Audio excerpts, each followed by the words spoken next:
So hello there, I'm Joel McDermott, and as promised, I'm going to try to give you some review of Voddie Baucham's book, Fault Lines. Actually, I had to practice saying that phrase because I kept saying Voddie Baucham's Bach. Anyway, as many of you know from my post online, I'm strongly critical of his book. I think it's got many weaknesses, and I got a few things to say about that. I'd like to try to take a few videos to cover what I have to say. This, of course, is going to, depending on how you go to it, it's always open to criticism, because this is a book that I think has got many things in it that need to be addressed. Nevertheless, you can't do all of it. If I were to go through this book line by line in a way that I think to address everything would probably be 30 videos, and that's just not going to happen. And I would not expect anyone to watch that many videos on it. Nevertheless, if you do something that's summary or cursory, or if you skip things, somebody somewhere is going to say, well, what did you leave this out for? I noticed you didn't answer this point. And then you get into what historically we've called the tar baby factor. It's the old narrative about Brer Rabbit and the tar baby, and he keeps punching the tar baby, and the more fists and feet he sticks in, the more he's stuck. And this happens when you answer a criticism and somebody says, well, you didn't address this. And then you answer that, and then you say, well, you didn't address this. And the next thing you know, it's a long string of 10 or 12 what about and what about this, and you've got this kind of what about-ism going on. And you realize that the person's not even listening to you to begin with. So there's all kinds of issues dealing with that. And I want to avoid both things, but it's difficult because this book is, in many ways, it's not conducive to a quick review. And this topic is huge. One of the problems with this is the attempts to create like an umbrella idea, like critical social justice, as he does. I know that phrase has been used elsewhere, but not much. And then to, within that, make a critique of critical race theory, and make a critique of critical theory, and make a critique of social justice, and make a critique of anti-racism. And as much as we like to think that those are all part and parcel of one larger thing, they're just not. Critical race theory is a very narrow set of reviews, set of tools that's used in the academy, and there are fierce debates going on within critical race theory. And the whole concept of it being Marxist and all that is disproven when you get into that debate. But that is completely absent when you read Voddie's book, because he doesn't address critical race theory as critical race theory. So, like I said, there's lots of problems, lots of things to deal with. I'd like to try to do 3 videos coming from this perspective. In the first one, I'd like to briefly address some of his foundational and definitional concerns. And I think you're going to see from that a series of errors, mistakes, trying to be charitable, sloppiness that I'm going to say characterizes the whole book. And I'm not alone in that. There are plenty of people who've gone over this. You don't need a fine-tooth comb to go over this, to find these things. They stand out to anybody who knows the material, anybody who's dealt with these types of arguments before. It's just bad scholarship. And I know that's going to strike a lot of people odd, because a lot of people have read Voddie's book. A lot of people have picked this book up here, Fault Lines, and they've given nothing but glowing reviews. It's extremely popular in the conservative evangelical world, fundamentalist, Reformed, Baptist, and related worlds. And I know many people that I know very well personally have picked this book up and have reacted to it as if they were essentially saying, this speaks for me. I've had enough of this argument over critical race theory, over social justice, over all of these related concerns. anti-racism, all of that stuff. And boy, he's really tied it together for me. He's done the research, he's got the footnotes, he's quoting from the authors themselves, and this guy really puts it all together, and this speaks for me. And so I'm sensitive to that fact. I'm sensitive to the fact that a lot of people I know and have, in the past at least, respected, have had that reaction to Voddie's book. It is an important book for that reason, if nothing else, but it's also important in the sense that he does bring up a lot of quotation. He does bring up all, and I should say it's important for this reason. It basically catalogs and responds to all the broader milieu of racial, anti-racist, kind of whiteness studies, all those things. It gives a structured response from the perspective of a conservative Christian and kind of the Fox News talking points conservative world. And I think it's in that respect that it speaks for a lot of people, but I won't spend a lot of time dealing with that. But for those two things, it provides a useful summary from a certain perspective that it becomes a good catalog of how that world is reacting to these issues. But also because so many people in the conservative Christian world pick up this book and essentially say it speaks for me. I think those are two reasons it's very important. So we can thank Voddie for putting that together for us. However, I do think the book is riddled with errors. And I don't mean just typos or anything like that. I'm talking about substantial academic errors. And that may strike a lot of people as odd who've read this book, because they will read it and they will think, how could anybody respond to this? Because he's quoting from their own authors. It's got footnotes galore all through it, references to academic studies, like, for example, on police shootings and black-on-black crime and things of that nature. How could anybody think this is not an academic book? And, this contrasts with, for example, just a few weeks ago, I debated Scott David Allen, and his book is Social Justice, Biblical Justice. And I was critical of that book because he doesn't quote from those authors themselves hardly at all, if at all, through the entire book of, 200 pages. Every time he says, here's the position of critical theory or critical race theory, he's quoting from a James Lindsay, who is an atheist opponent of critical theory, and a pretty bad one. And that's the common theme through that whole book. Or he's quoting from Jordan Peterson, who may have some good things to say, but on this issue, he presents a pretty slanted, one-sided viewpoint that's not really informed by the literature itself. And Voddie goes the extra step, and he actually quotes from sources that themselves would identify as critical race theorists, at least in some cases. As we'll see here in just a moment in this first video, he quotes some definitional content from Richard Delgado's book, Critical Race Theory, the third edition, which is an introductory book just on critical race theory from the very people who founded and molded and shaped the theory itself.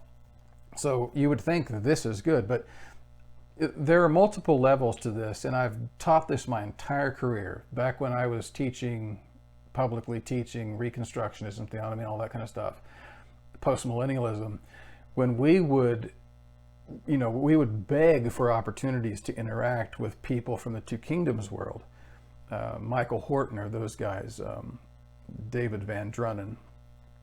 And when they finally did reference something we wrote, we would get this little out of context snippet about, that was misconstrued to say that we taught works righteousness. Everything about that is just nonsense. So, first of all, we wanted people to quote us. When they reference us, quote us. But also, when you quote us in a representative way that's in context, that we would identify as our position. And that gets to the heart of the problem here. Voddie does not do that. Voddie has the footnotes. Voddie does provide the quotations. In some cases, we can identify parts of it as, yeah, that's what they said, but in hardly any case is there a quotation put up that is representative and presented in such a way that the other side will look at it and say, yes, that's what I believe. Now let's talk about it. Instead, and I know this is a blanket criticism, so I'll get to examples here in a second. Instead, what we see is a snippet, oftentimes mixed with Voddie's own ideas, and then presented as what they believe. That's not critical. That's not academic. That would get an F in any class that I taught, certainly, and in any academic I've ever had would grade that very poorly, if not fail it. Because you just don't do that to people. And at a moral level, you don't do this to people. So I'm already getting into a little bit preachy. I don't want to get there yet, but I suppose I probably will be. And I've got Voddie's book here before me. I'm trying to quote from it. As I do, I hope to get these edited later so that we have the screenshots for you guys to see. In the very first part of the book, there's a little kind of a foreword. It's paginated in Roman numerals, and it's called Thought Line. And Voddie is attempting to provide an intellectual history for critical race theory and what he calls critical social justice, but these are really about critical race theory. And this, he's meaning to say, this is kind of the intellectual progeny of everything we're dealing with. And these are the presuppositions that we're dealing with in the book. There are two key ones I want to deal with here right up front. And before I get to them, I'll just say this. On page Roman numeral 13, he introduces the Frankfurt School and critical theory. These are what he's calling the roots of critical social justice. This is, he's trying to paint this picture that it's got Marxist roots. And this, of course, is the talking point for the entire right and alt-right on this debate simply. Whether you bring up Black Lives Matter or anti-racism or whatever aspect you bring up of this, it's Marxism, Marxism, Marxism. Cultural Marxism. Don't try to sell that crap to me in a different package. And Voddie's going to try to reinforce that narrative by presenting the whole intellectual lineage here, beginning with Karl Marx and his concept of conflict theory. And he says that Marx was the leading architect of this. Of course, that's not true. What is known as conflict theory actually came out of Hegelianism and actually has philosophical roots far beyond that. You can go all the way back to ancient Greece and Heraclitus, and there are other variations of it in other places. Nevertheless, Karl Marx did talk about these types of material dialectics. And then he moves in a short paragraph to Antonio Gramsci and the concept of hegemony, or some people say hegemony. You never know which one I'm going to say. It's just kind of a spur of the moment thing. And then from Gramsci, who's described as an Italian Marxist, developed a concept to explain how dominion and control are maintained not only through coercion, but also through voluntary consent of both the oppressed and their oppressors. It's true, Gramsci did teach that, and it does become key for what comes next in his line, and that is the Frankfurt School. And this is another thing we've heard about so many times. Oh, it's the Frankfurt School. There's this huge conspiracy of cultural Marxism and the Frankfurt School. And these were guys like Max Horkheimer, Adorno, Herbert Marcuse, and others who developed these Marxist theories on the continent and then came to the United States during World War II, or roughly sometime before that, to escape what was going to lead up to the war. And it's interesting to me here, and I'll double back and fill in some holes on this again, but here he talks about these men developed critical theory as an expansion of conflict theory. Well, that's not necessarily true. They did develop critical theory. Whether it was just an expansion of conflict theory that's a whole different discussion. Their main goal, now what I'm about to read to you, I'm going to laud and applaud and amen and grant. Their main goal was to address structural issues causing inequity. They worked from the assumption that current social reality was broken. Keep in mind, these men started writing in the 30s, 40s, 50s, 60s. Ask yourself a question. When they started working on the assumption that society was broken, in terms of race and inequality, was society broken? Well, you know it was. You know it was. We didn't have the Civil Rights Act until 64. So of course, this is all true. And they weren't wrong for doing it. And Voddie's not necessarily saying they were, so I don't want to pin that on him. But I'm just, put yourself in their situation and you'll see why that's highly relevant in a minute. They worked from the assumption that current social reality was broken, and they needed to identify the people and institutions that could make changes and provide practical goals for social transformation. Amen and amen. And let me go one step further. If that's what these guys were doing and what critical theory was all about, I would rather listen and study what those guys were doing any day, more so than most of the preachers I have ever met, including Voddie. Because they're doing what the church had failed to do in this country for hundreds of years.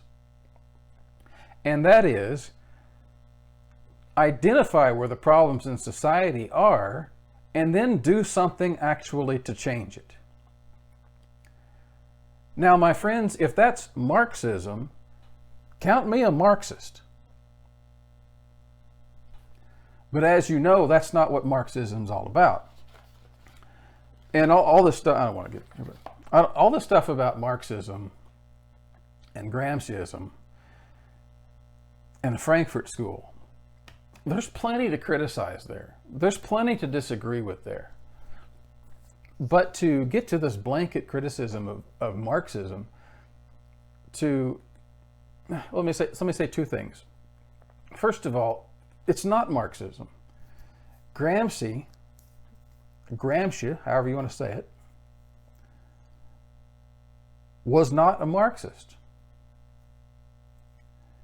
Gramsci's views were much closer to what Christians ought to be, and in fact, I would recommend you go to read.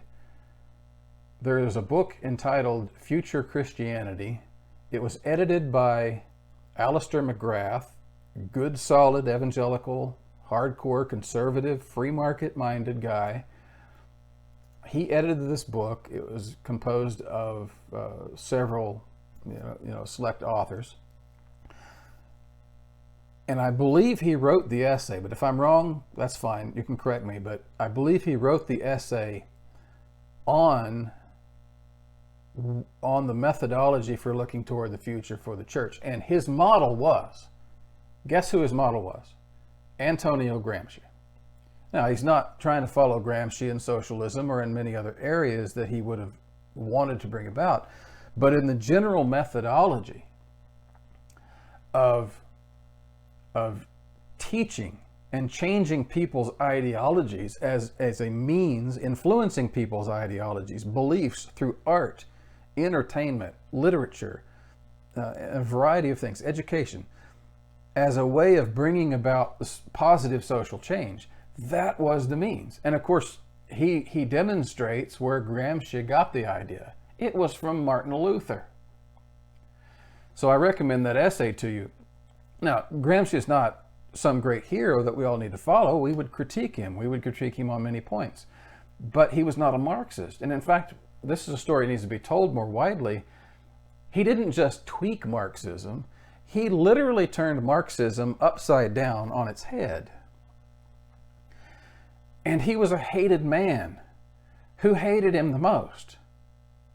Marxists. Who hates Antonio Gramsci the most?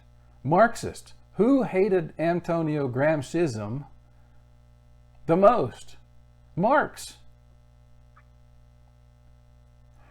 Think about this for a minute. What is Antonio Gramsci's most prominent contribution? Literarily. It's his prison notebooks, correct? His prison notebooks is what he's known for. It's where he wrote most of this controversial stuff. Why were they written in prison? The reason they were written in prison is because he was a radical in terms of changing society. His home nation, Italy, wanted to get rid of him. What was going on in Italy at the time? Fascism, Mussolini.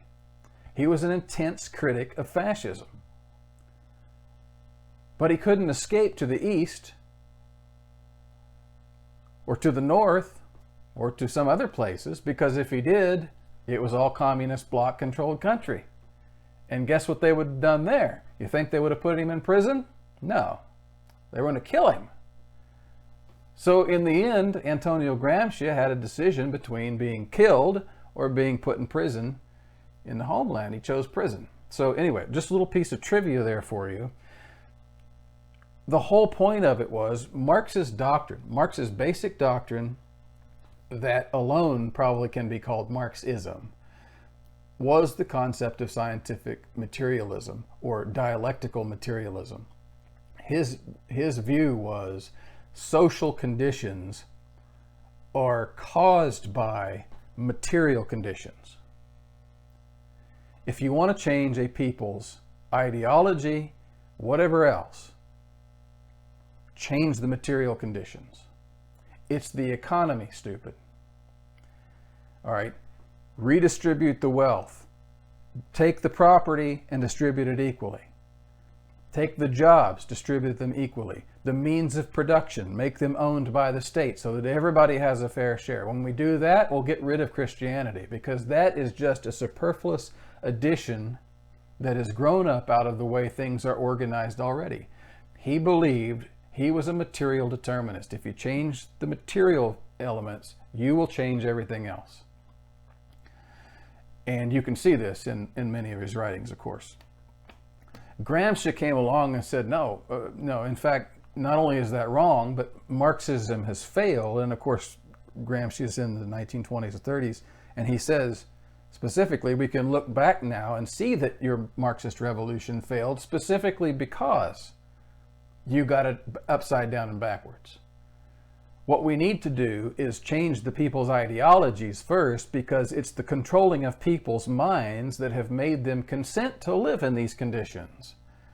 Whether it's squalid factory conditions or whether it's remaining poor while the elites have all the wealth, and we justify this. And this is the way he rationalized that. And he says what we need to do is start critiquing the ideologies. Now, whether you agree with him or disagree with him on any issue doesn't matter. You can't disagree with him on that one, because that's what Christianity has always done historically.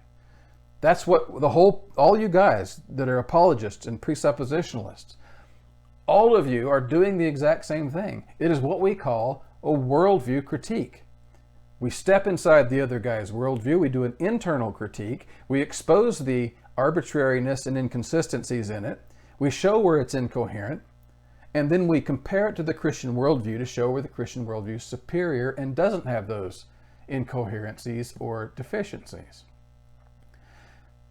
Where we have failed is then turning back and creating a social theory based upon it.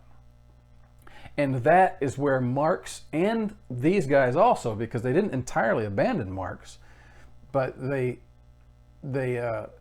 said, why are we doing this? We're not doing this so we can refute the other guy and then sit back and feel superior about it, which is essentially, if we'll be honest with it, is basically what we've done with Christian apologetics. We want our nice, good debate where we beat the crap out of the other guy intellectually, and then we can all go home feeling good about ourselves. I mean, think about the most powerful debate between a Christian and an atheist you can think of. And if I know my audience, the vast majority of you will say it's the Bunsen-Stein debate. Here's a guy here's an instance where a guy absolutely gut punched the atheist, and the atheist never recovered from it. And we all know what I'm talking about if you've heard that debate. And let me ask you a question. How many atheists do you know that were converted listening to that debate? How many atheists you know were converted listening to any debate? And even if we were to wax pious and say we had some kind of evangelistic concern or turn this into an evangelistic tool, that's not what we really do. We really just want to see the other guy get punished, and we walk away feeling vindicated, feeling affirmed. And that's not necessarily valueless, but it is limited. And it's not doing what I think the church has been called to do historically, and that is to, in part, bring about social change. We don't just save souls so that we can go to heaven. We save souls, as the Lord's Prayer says, that that God's will may be done on earth as it is in heaven. And we know the ending vision of the book is that the heaven comes down to earth and the earth is transformed. So without getting off into that message, the bottom line is the reason Marx was popular is because he promised social change. The reason the critical theorists, even though they completely abandoned Marx on the mechanics of social change, the reason they remain popular is because they're talking about social change. The very thing Voddie acknowledges here. If he would have stuck with this, what he says here on page Roman numeral 13, if he would have stuck with that line of inquiry and given it more integrity, given them more credit, pushed through with more of the things they actually say on top of that, then we could have a real discussion. The problem with that is it challenges the people in the church rather than confirms them in their kind of tidy Christian comfort or their Christian superiority. And I think that's really what we want. We want to feel vindicated. We want someone to speak for us so that we can feel like those other guys are irrational and stupid and immoral, and then we can dismiss them. And the problem is, if you take this point seriously, you can't do that. You can't do that. Let me read you a quotation I have here pulled up. This is from a talk that Karl Marx gave. Excuse me. This is from a talk that Karl Marx gave in 1872 at the Hague Congress, which was they were attempting to create an international kind of a workers' union or a political party of some sort. I'm not sure exactly all the details of what they envisioned for it. But he gave a keynote at this group in 1872. And along with that, he's kind of a rah-rah point here. He's trying to get everybody on board. And he says, someday, these are his comments, someday the worker must seize political power in order to build up the new organization of labor. He must overthrow the old politics which sustain the old institutions, if he is not to lose heaven on earth, like the old Christians who neglected and despised politics. Now, that's not as smoothly written as it could be, but his point is, what are you workers working for? You're working to bring positive transformation in this world. You're working to bring, as it were, heaven on earth, which is the thing the church and the scriptures have taught all these hundreds of millennia and never delivered. The serfdom system in Russia under the Orthodox Church didn't deliver it. The feudal system in continental Europe under the Roman Catholic system didn't deliver it. There's extreme inequality of wealth. And when industrialization hit, it only grew more exacerbated because people are now being herded into these factories for jobs off of the farms into the factories where the working conditions are squalid and the hours are intense. And young kids even are being herded in to be laborers. The family is destroyed virtually. And Marx comes along and basically says, you know what? This ain't right. And he starts to provide solutions for it. Now, again, we can disagree with Marx all day and all night. And I do. I don't believe in Marxism and the abolition of private property and all of those issues. But he's pointing to something here that we need to listen to. And then he's saying, you guys have to do this for yourselves. Because the Christians, they came along talking about bringing heaven to earth, but they didn't do a damn thing about it. Now, I know we can find exceptions in church history, but they didn't do anything about it. They neglected and despised politics. They said, no, that's not gospel. The gospel is about your soul and how to get to heaven. And as long as you attend to that, it doesn't matter what these social conditions are. Yeah, it's poor. Yeah, you've got disease. Yeah, you're starving. Okay, those are the sufferings of a Christian. Those are the sufferings we endure to get to heaven. All kinds of rationalizations, as you know. Marx was keenly aware of this failure of the church, and he exploited it. He exploited it. And so did the critical theorists, although they're really not, by the time you get to them, they're not really talking in terms of the church. Although there is a passage in Gramsci's prison notebooks where he clearly says the socialism I'm describing is what needs to replace Christianity. Of course, the Christianity he has in mind is the only one he knew, and that was Roman Catholicism in his home Italy. It was the same heavenly minded, no earthly good type of mentality.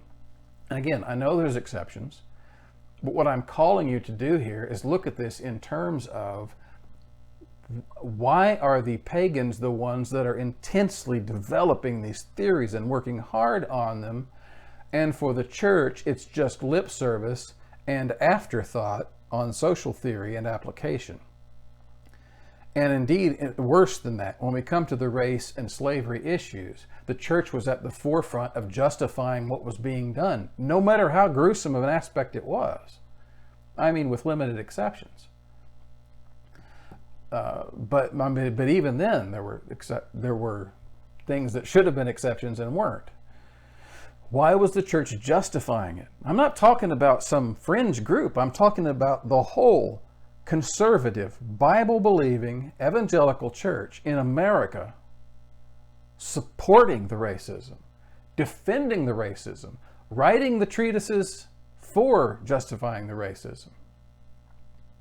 I don't have the numbers here in front of me, but they're in my book, Problem of Slavery in Christian America, where the studies that have been done on the treatises and published works defending slavery, literally half of them were written by Protestant clergy. Bible-believing, the most Bible-believing Protestant clergy. That's a fact. Instead of bringing positive social change, we were either being neutral or worse, being at the head of the positive social evils. So, in that context, and the legacy all of it, all the way up through Jim Crow, all the way up through Brown versus Board of Education and the Civil Rights Act, because who opposed the Civil Rights Act? Christians. Hardcore conservatives.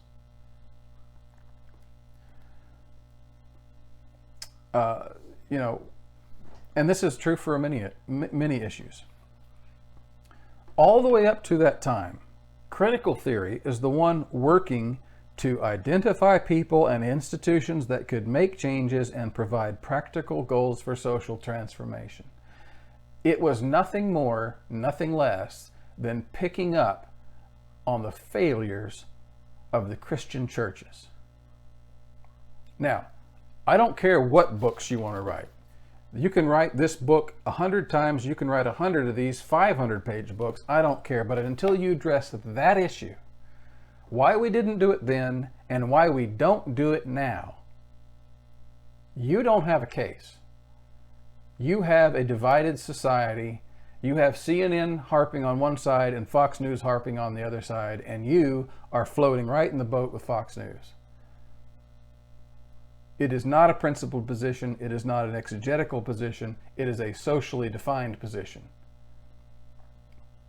And until we address this issue of the failure of the church, then and now, I don't think we really have any moral high ground to be writing books like this.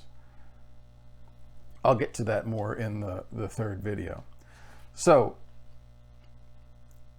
that's what the Frankfurt School did. Now, there's a couple things I want to share with you about the Frankfurt School. I've heard a lot of people say a lot of things about the Frankfurt School. Again, I've told you why it's not Marxism. It's something different than Marxism. It's anti-Marxism. It's something that Marxists hate and wanted to kill. Nevertheless, it has come to be adopted under the label of cultural Marxism. Marx didn't believe in changing the culture. Marx believed in changing the determining factors at the root. Marx believed that culture was the superstructure of reality, not the infrastructure of reality. And if you want to change things, you change the infrastructure and nothing else. And they were so adamant on this point that if you came along and said, no, it's the superstructure that needs to change first, they would kill you.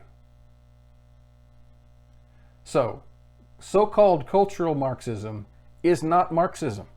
It is the antithesis of Marxism. You really need to get that through your head. So when someone comes up and says, I believe in systemic racism in society, to drop the word Marxism is just to show yourself absolutely ignorant of Marx and isms.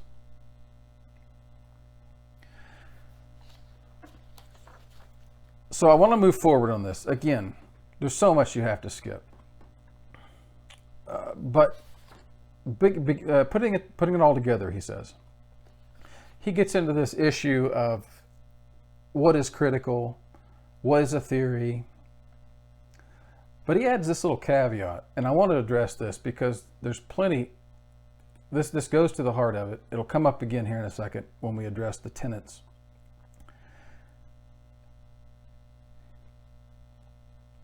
He says they don't do anything but point out problems. They don't build something constructive. That's not true.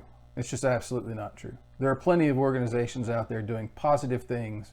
I heard a wonderful interview just the other day with a gentleman on NPR. They have an entire 501c3 dedicated to addressing fatherhood in black communities. It's been around for decades. It's been doing this for decades, and it's made real impact, and it still does. It's huge, it's large, it's got lots of people helping. Utterly never mentioned by anybody on this. But that's building something constructive, and that's just one example. And we can come up with more. We need more, I grant you that, but to sit here and say it's only problem finding, not constructive, that's just nonsense. It's just not true. This is complicated, he says, by the fact that critical theory denies objective truth. And then he quotes from Sensoy and Robin DiAngelo's book, Is Everyone Really Equal? Quote, an approach based on critical theory calls into question the idea that objectivity is desirable or even possible. So there you go.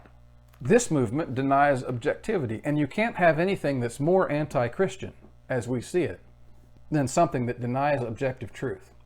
After all, God gives us objective truths like thou shalt not lie, thou shalt not steal, etc., thou shalt not commit adultery. These are objective moral truths. And these guys, here they are saying that they deny objective reality. We call into question the idea that objectivity is desirable or even possible. So there you go. What more argument is there? The problem is, this is where I came back and I said, this is where we talk about the quality of your quotation and has it been taken out of context. Are we really entering into, ask the question, what do they mean by this?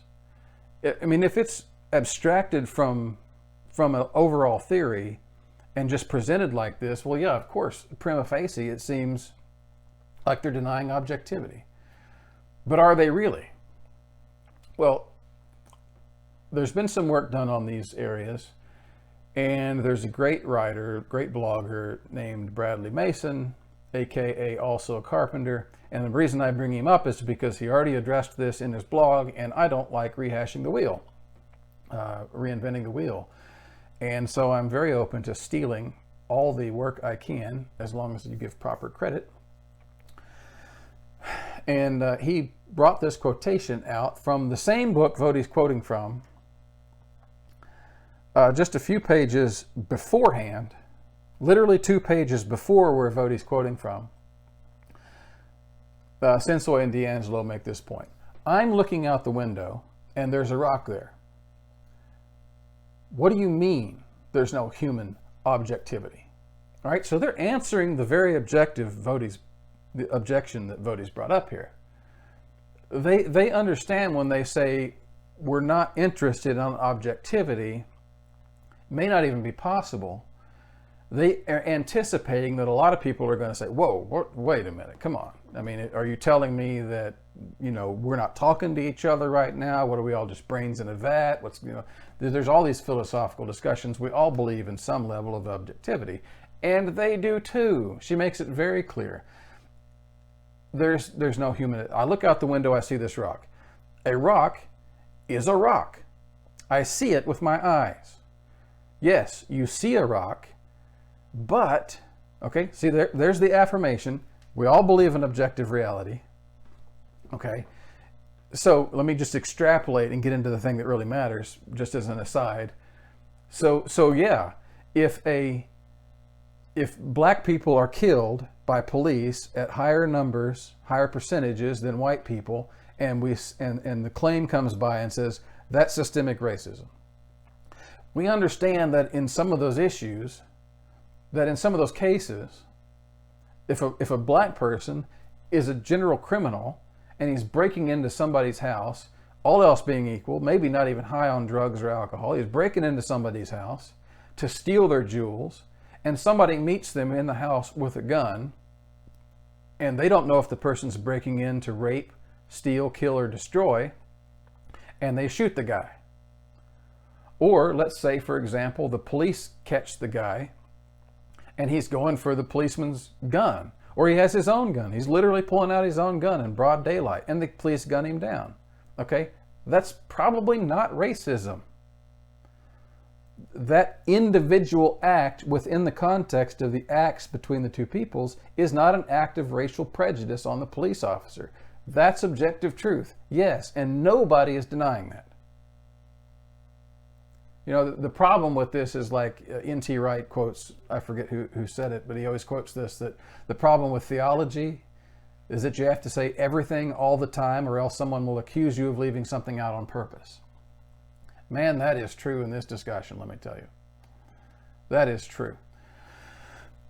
If you don't say it all the time, somebody's going to accuse you of, see, you don't believe in objectivity. Okay, but what do they go on to explain? Sensoi and D'Angelo. Yes, you do see a rock, but the meaning, the placement, the function of the rock is all dependent on human subjectivity. Okay? It's not entirely dependent on that, of course. I mean, the rock is there and it's there, so the placement of it is not completely subject, but is it a question? Is it an open question of why that rock is there? I mean, if you're climbing in the mountains and you're just walking through the woods and there's rocks everywhere, and then there's just a random rock among rocks there, and you look at it, is it really a question of why it's there? No, no. Okay, it's been there since who knows when, since the flood. But if you're trying to go down a sidewalk and your neighbor has put up a huge rock blocking the entire sidewalk, there's probably a question of, hey, why did somebody put a rock here? They're obviously trying to block people, right? But why? So their human questions get involved. And that's what they're talking about here. What you believe about the rock and where it should be, what you have been taught about rocks in general. For example, when is a rock an expensive gem? And when is it something you toss aside to clear the path? When does a rock add beauty to your home? When does it make your home dirty? Okay? These are all questions that invite, in fact, they are dependent upon some degree of human subjectivity. And when they get into questions of race, that's obviously true. Now, let me share with you a quotation, if I can find it. I just pulled this up earlier today because there's a lot of quotations in here I want to share. This is from one of the seminal articles we're going to see Voddie mention here in a few minutes. Kimberly Crenshaw, Demarginalizing the Intersection of Race and Sex, a Black Feminist Critique of Anti-Discrimination Doctrine, Feminist Theory, and Anti-Racist Politics. Okay, now, what she's actually doing in this is she's speaking specifically within the legal realm, and she's covering a handful of legal cases that talk about discrimination generally in the workplace and how that affects people that have multiple aspects such as race and sex. Well, I'll get to that in a few moments. But here's a section where she talks about how it's difficult to address these topics. And specifically, she's talking about a case where black women were discriminated against, but the law, even though it protects against discrimination against blacks and protects against discrimination based on sex, i.e. women, that nevertheless, every black woman could be fired from her job and the law would not reach them. And I'll explain that more in a minute. Why is that? She says, and in her larger discussion, she says, one of the problems is that when you're talking about feminism, it's all women in general. So that if you do have, for example, black women that experience discrimination in a unique way, they nevertheless get lumped in with all women and thus get overlooked in a way that white women speak for all women, which is in itself a question, at least an academic question. And then if you stretch that discussion out to the broader society or all issues generally, it's usually a white male who's speaking as the representative of everyone. And I say all that to quote this one line where she talks about the authoritative universal voice that she says is speaking for everyone. And she describes that as usually white male subjectivity masquerading as non-racial, non-gendered objectivity. Okay, so white male subjectivity masquerading as non-racial, non-gendered objectivity. So now you may disagree with everything she teaches. You may disagree with those very concepts being set against each other in any context. You may. I don't see how you could, but you may. But what she's talking about is not an attack on objectivity in and of itself. Her attack is on people who make claims to objectivity and then pretend like it is objectivity when it really isn't. It's one thing for men to sit down and write a document that says all men are created. We are dedicated to the proposition. We are dedicated to the proposition that all men are created equal and endowed by their Creator with certain unalienable rights, life, liberty, and the pursuit of happiness. And that dedication to those propositions did not extend to all men.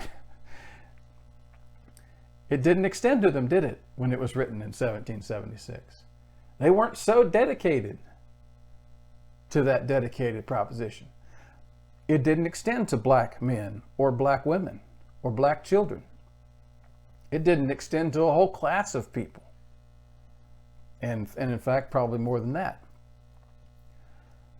And yet, a white man, and in fact, a white elite member of society could sit down and write that phrase with a clear conscience on behalf of everyone, when it was not true for everyone. Because that person and those people signing that document can sit there in their own subjectivity and feel like this is true because it's true for us. overlooking the fact that it's not really true for everybody. So it is a pretended objectivity. In their case, we can just say it was a blind objectivity. I think a lot of those guys were blameworthy, but we can even pretend for the moment that they weren't, that it was just a pure blindness. That they made an objective statement, which was in reality an expression of their own subjective state. This is the critique that critical race theory draws of objectivity. And when it says that it is calling it into question whether it's even desirable or possible. Now, we can debate whether it's possible or not. I might not go as far as they do in some senses. But the debate whether it's even desirable, that's an open debate. Whether when we draft legislation, when we talk about these issues in sociology or academic studies, do we allow ourselves to speak that way when we have so many instances through history in which it's not true? And of course, the one I always point to for Christians to understand is the instance in Acts chapter 6. In Acts chapter 6 is the famous passage where we select deacons and we have the installation and the origin of the office of deacon for the church. And that came about, we often forget the story because the text says, there began a murmuring among the Greek-speaking widows because they were being left out of the daily ministrations.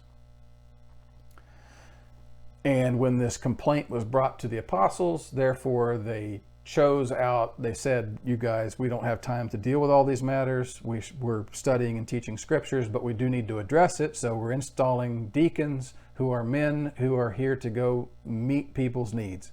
And specifically, they chose 6 men, all of them with Greek names, which meant they were Greeks from Greek backgrounds, Greek speaking, so that they were of those people and they could speak to those Greek speaking widows.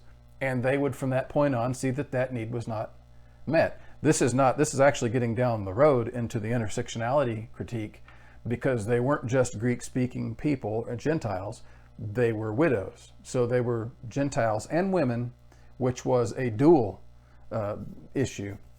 The church had already started, not fully accepted, but had already started interacting with Gentiles. And the church had already started, to some degree, allowing women in. But for some reason, when those two categories were combined, Greek-speaking widows, they fell through the cracks. Nobody was paying attention specifically to them. And so the apostles addressed it. Why did that happen? It happened because we pass through our daily lives and we think we've got everything taken care of. And we put systems in place, whether it's law or whether it's church, whether it's society, whether it's social means, whether it's family, whatever it is. We think we have things taken care of. But critical theory, critical race theory, intersectionality, these are studies, names for something we should have been doing a long time ago, and that is finding ways to make sure that the least of these don't fall through the cracks. And the fact that we have historically done such a poor job of it, and especially in this country when it comes to race, that people who are not Christians began to train their scholarly abilities on these questions. And they have come up with names for the inquiries they pursue to try to answer those questions and meet those needs. But you can definitely see it even in the scriptures, that here is a place where, because we're going along, we've put systems in place, we've got this new order of things in the church, we think it's all good now going forward. We know change is still coming, but for the most part everything is working good. And because it is one class of probably males, almost certainly males, who are the ones dealing out the ministrations, for some reason it doesn't cross their mind to think, oh yeah, I better go make sure this group is not left out, because that group's not my group. In fact, it's not my group in two different ways, because I'm a Jewish speaking, I'm a Hebrew speaker natively, and I'm a male. And so as long as I stick in my circles, I feel like I'm doing my job. I don't have any evil intentions to leave people out. I'm not trying to harm other people. And in fact, I'm not actively harming somebody. It's just a neglect that nobody foresaw. And the Greek-speaking widows, they murmur. And what would we do with that? In the context of Voddie's analysis and his methodology here, what would we do with a murmuring? Stop complaining. Wives need to not talk in the church. We need to have wives submit to your husbands. Wives submit to the man, authority. We could come up with 100 different ways to address this as a complaint. Oh, you're just making yourself a victim. You have the same opportunities everyone else does here. Are you entitled to have more from us? We could have addressed this in a dozen ways that are insensitive and wrong because they're not sacrificial love. That's a big issue. Hopefully we'll get to talk about that later. So let me press ahead. I wanted to address that objectivity issue here. And if I didn't, I should say it. There's one point that Marx did develop that we should all be gravitating towards. It is related to that concept I read to you earlier about how, yes, the early Christians despised politics. And they talked about bringing heaven to earth, but they didn't do it. Because they didn't get their hands dirty in practical matters.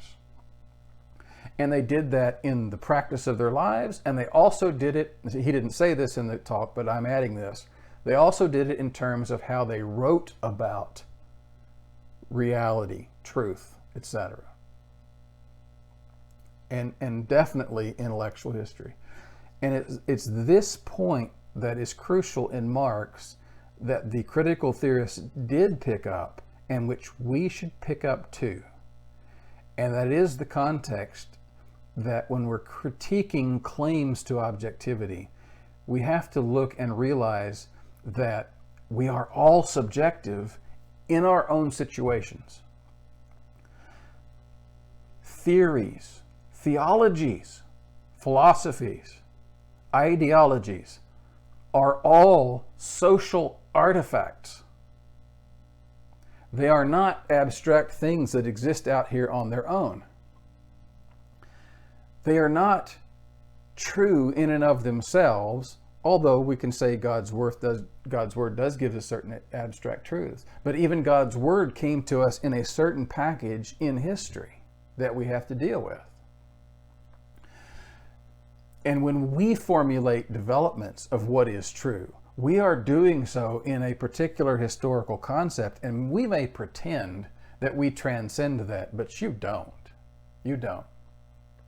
There's an article I wrote some time ago, and I forget the tenor of it. I forget the title of it, but the tenor of it was based on this very, very point. How do we write church history? How do we understand church history? Excuse me. There's a quotation from R.W. Southern that I began that with. R.W. Southern was a historian of the church, historian of the Middle Ages, in fact, and he wrote a book called The Church and Society in the Middle Ages, a very celebrated work. He's a very celebrated medieval historian. And the opening pages of that book, he has a paragraph I've loved to quote in the past, and frankly, unfortunately, I don't have it here. But he says, basically, the church has done itself a disservice all through history when it talks about itself in history. And our church histories, even to this day, many of them are nothing really more than collections of the development of doctrine and the lives of prominent men. So we want to know about Luther, Calvin, Augustine, all these great guys, but we don't want to really get down and dirty into how they integrated with the history of their time. We want to know about how we went from the debate between Augustine and Pelagius over monergism. We want to know how that developed, how we got into the Middle Ages with the doctrines of transubstantiation, how the Reformation changed this, the nailing of the 95 Theses on the door that was purely doctrinal about penance and repentance. We have all of our church histories are rarely anything more than the development of doctrine and hagiographies that are, kind of making celebrities out of our favorite men, or maybe seeing their warts and all if we follow Cromwell's statement. But it's really about those two things. And there are exceptions. But here's a point I really want to drive home to you. There are exceptions mainly for one reason. And it's a reason you're probably not going to like to hear. But all of those histories, whether it, for example, Roland Bainton's Life of Luther, Philip Schaff's work on church history, many of the other some of the more modern, more contemporary ones like D.R. McCulloch's book on the Reformation, fabulous work of true church history. And there are others. I remember Carter Lindbergh's book on the Reformation was really good in this respect. And it is locating the church not as this collection of doctrines that just kind of happened along a timeline that we collect it and we put it into a book and we call it church history. What did the Pope do? What did Luther say back? How did he get excommunicated? How was he saved? How did he write, compile the German Bible, et cetera, et cetera, et cetera? That's all just a very narrow view of things that are only care to the church. Let me question, who funded it? Well, you might say, if you know some history, it was Frederick the Elector, but how did he fund it? Why did it get funded? Why did Frederick the Elector protect Luther? Did you know there were financial interests at stake? Did you know there were intellectual interests at stake? Did you know Frederick the Elector had the only university in Europe that was not controlled by the Pope? It was the only free university. Okay, these are all amazing social questions that bring up serious social issues. Why? Why was this an issue? Why was the Pope in debt to the bankers? Why was he sending, what was his name, Tetzel? Why was Tetzel being sent out through Germany to raise money for the Pope? It wasn't just because he was greedy. He had debts to pay off to bankers who, by the way, also had lent money to Frederick the Elector. Did you know that there was intense technological development going on at the time? In mining industry. Why the mining industry? Because there was copper and silver, and that's what the bankers wanted. Why were the bankers so intimately in this? And how come you've never heard them in your theology books? How come you've never heard them in your church history books? Well, you didn't until more recently. And here's the reason for it that you're not going to like to hear. Karl Marx.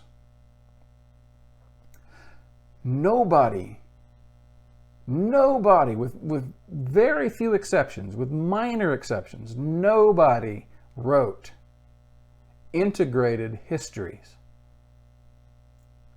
of this matter. Nobody wrote social history, certainly not economic and social histories. Nobody wrote these detailed histories about how all the working parts fit together and what their competing interests were. Nobody did that before Marx and Engels. Yeah, you can probably find a minor exception here or there, but they are the touchstone for the change that comes in modern historiography. Sociology, historiography, all of that flows out of the influence of Marx. Why? Is it because all the historians believe in the abolition of private property and the abolition of the nuclear family? Of course not. It's because he asked a critical question that nobody had been asking up to that point.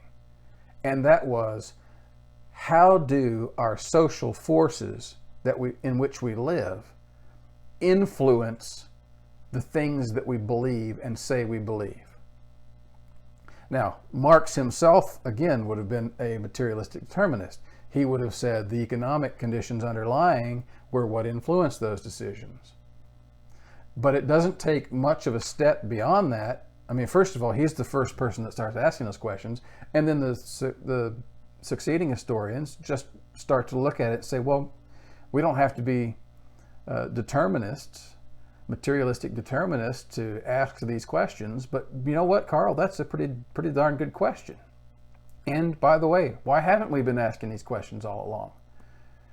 If we believe thou shalt not steal, why haven't we been asking financial and economic questions throughout history before now? And the truth is, you'll find that there were some pockets of people doing it, but they're not usually the mainstream figures. Anyway, that's beside the point.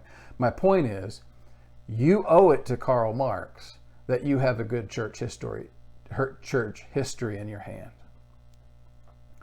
That is one positive influence that came out of Marxism that you should be thankful for. And along with that, however, comes the necessary critique, the necessary inquiry of what social forces are at work, what influences are acting upon you when you formulate your views, your ideologies, your politics, your worldview. Now, I know you're like me. I'm right there with you. My influence is only the Word of God. I understand that. But I am also honest.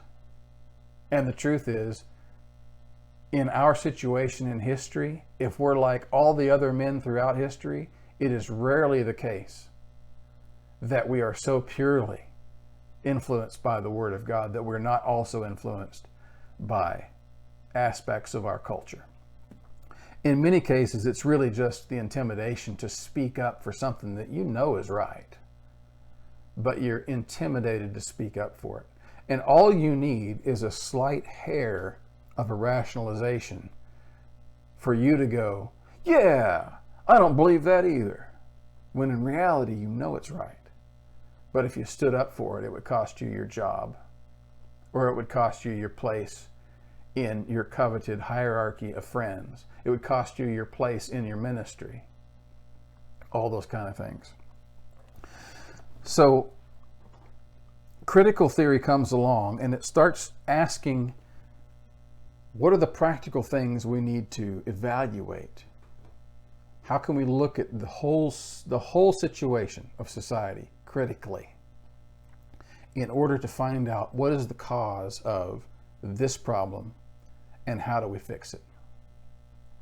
And one of the things they note in that process, ever since Gramsci turned Marx on his head, one of the things they look at is the sets of beliefs that we carry with us. And when there is a dominant set of beliefs in society that kind of frame the parameters of the debate, even if there's two sides to a debate, if they frame the parameters of what is mainstream, that is what Gramsci called the hegemony. That's the hegemony. Those are the boundaries against which you dare not speak out, or else you will be ostracized. You know, in his case, it was his own views. He couldn't say them at home. He couldn't say them in Russia. Couldn't say them in the Soviet Union. He couldn't do it either side. And he did it anyway, and he was put in prison. So we have that. Now, there's another thing. This is the other article Voddie is going to mention here in a second, from Kimberly Crenshaw. The title of this one, Race, Reform, and Retrenchment, Transformation and Legitimation in Anti-Discrimination Law. Again, Voddie tries to make this out when we get there in a couple pages. He tries to make this out like, oh, this is revealing of her worldview. But it's intentionally focused on legal aspects and discussions within legal theory. So I just don't buy that. But there's a section in here where she gets onto these issues as well, and I think it's illuminating. Again, if you want to understand critical theory, you got to read critical theory. Under the section of critical vision, she gives us essentially what's a functional definition of critical theory. In broadest terms, she says, critical scholars have attempted to analyze legal ideology and discourse as a social artifact which operates to recreate and legitimate American society. In order to discover the contingent character of the law, CLS scholars unpack legal doctrine to reveal both its internal inconsistencies, generally by exposing the incoherence of legal arguments, and its external inconsistencies, often by laying bare the inherently paradoxical and political worldviews embedded within legal doctrine. By the way, what's that sound like? We do an internal critique to find inconsistencies. We do an external critique to expose its paradoxes and political influences. What's that sound like? Does that sound like maybe a presuppositional critique? Yeah, you're with me. You're right there with me. Having thus exposed the inadequacies of legal doctrine, CLS scholars go on to examine the political character of the choices that were made in the doctrine's name. Think about what she's doing here. This isn't some big boogeyman in the sky. She's not trying to abolish private property or the family. Maybe she believes in all those things, I don't know, but this is not that. And this doesn't necessarily lead to that in any way. What is she simply saying? She's simply saying we can pretend like we have this thing called America, the home of the free, the land of the free and home of the brave. All men are created equal, and yet we know from American history that was not the case. And so what do? We raise our voices about it, and that doesn't seem to help. So what if we get into an internal critique of the legal system and we start exposing the inconsistencies that are in the legal system, in legal terms, to legal people? We speak their language to them, movers and shakers, and then maybe we can change something. And we show them, look, here are the choices that were made. Racism, racism, racism, where it's clear. You know, and we're talking, when I say racism, I'm talking, let's go back and look at Jim Crow laws, things of that nature. We talk about those, we show them in legal terms to legal people, and we say, by the way, this was done in the name of land of the free, home of the brave, liberty and justice for all. See any problem there? And of course, anybody in their right mind is going to say, yeah, I kind of see your point. Maybe we fell short there. You know, someone who is maybe in their right mind but doesn't have an ounce of humility or compassion or is full of pride or partisanship, that person, instead of saying, yeah, I see your point there, they would say, that's Marxism! Get out of here with that nonsense! Anyway, I'm going to try to stay calm. Anyway, this inquiry exposes the ways in which legal ideology has helped create, support, and legitimate America's present class structure. Okay? In other words, the status quo is informed by historical choices that have been made that have led to inequalities, and yet it was done in the name of equality. And we are trying to create a system of critique within the legal world that illustrates that to people in clear ways. I don't see what you can find wrong with that. Yes, I know there are other objectionable aspects of it. I know that it's bled strongly into education, strongly into LGBT rights, which all conservative Christians are going to be up in arms about. But again, that goes back to it's on us for not having been the ones to ask these questions. The time frame she's talking about, the civil rights era, conservative Christians, especially in the South, but all over the country, were the ones leading the charge against this. I just pulled this up the other day, and I was curious as to what kind of social support had come to help in the Bob Jones case. You know that Civil Rights Act was 1964, but Bob Jones defied it. Many schools defied it. There were court cases on into the 1970s trying to make private schools a safe haven for racial discrimination. And this court struck that down. Said you can't get federal 501c3 status if you're going to discriminate. And that went all the way. The last bastion of that fight was Bob Jones University. who maintained an anti-miscegenation policy all the way up into the I believe it was, what was it, 1980? I can't remember now off the top of my head. That case, Bob Jones University, as late as 1980 at least, was arguing that the school should be able to maintain its federal charitable status and receive tax-free contributions while forbidding interracial couples on their campus. And the Supreme Court finally said no. And I was like, okay, who at this late date would have supported that?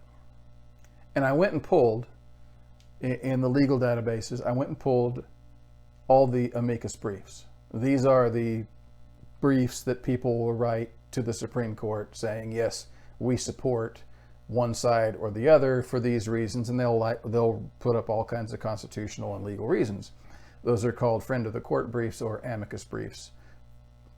And lo and behold, the people that supported Bob Jones University, National Evangelical Association, Christian Legal Society. And to their credit, in their briefs, they said, look, we don't agree with them on this racial issue. But nevertheless, we believe that legislating on this issue is going to create a precedent that will lead to the loss of religious liberty. Again, there's a lot to be said about that.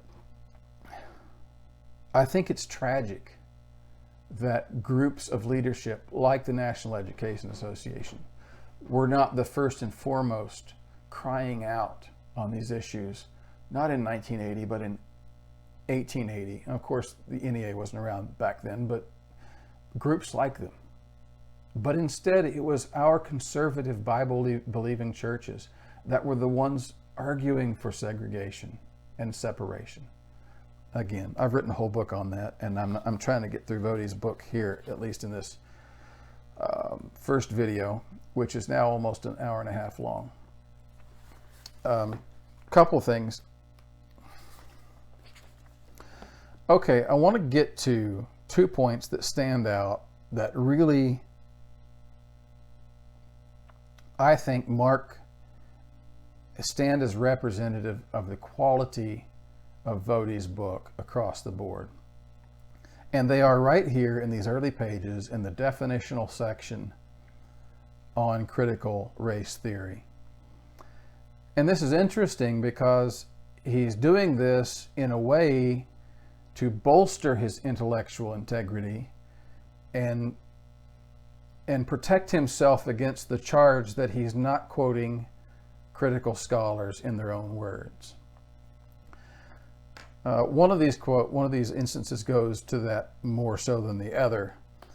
But the first one is just the general intellectual oversight of someone who's writing a book full of footnotes and quotations, purporting to be an authority on the subject, and being received by many people as an authoritative source of someone who's thoroughly gone through all the issues and really pinpointed, nailed home all the impressive issues. And the truth is, really, they haven't. So he says, there's been much debate over critical theory in evangelical circles recently, blah, blah, blah.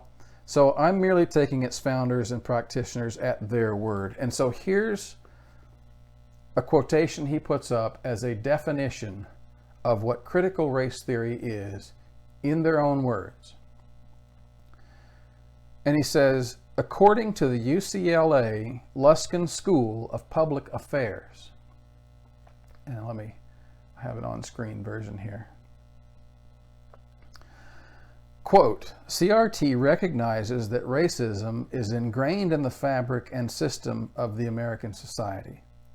The individual racist need not exist to note that institutional racism is pervasive in the dominant culture.